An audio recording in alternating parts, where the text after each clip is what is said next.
বাইরে এত পুলিশ দেখলাম, আমাকে ধরলে তো মারিয়ে ফেলবে না স্যার।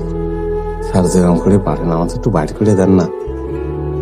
মারে ফেলায় আসলি তো খুব মন খারাপ লাগতেছে স্যার।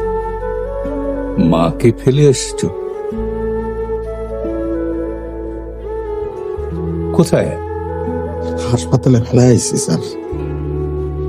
হাসপাতালে? কোন হাসপাতালে? ওই ঢাকা মেডিকেলে। কেন? এই যে কিডনি আছে না, দুটো কিডনি মার নষ্ট হয়ে গেছে।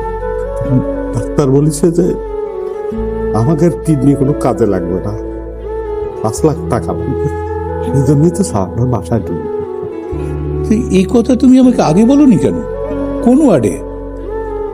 ওয়ার্ডে না, ওই যে বারান্দার মুদিন স্যার শোয়া রেখে।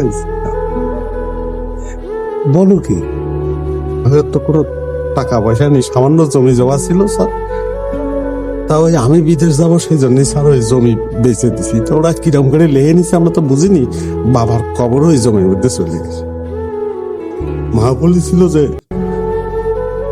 তার কবরটা যেন বাবার কবরের পাশে দেওয়া হয়। মা মরে গেলে মার কবর কিরম করে দেবো? করে দেবো স্যার, মার কবরটা স্যার করে দেবো স্যার। স্যার একটু বাড়ি করে দেন স্যার। স্যার মার কবর করে দেবো স্যার।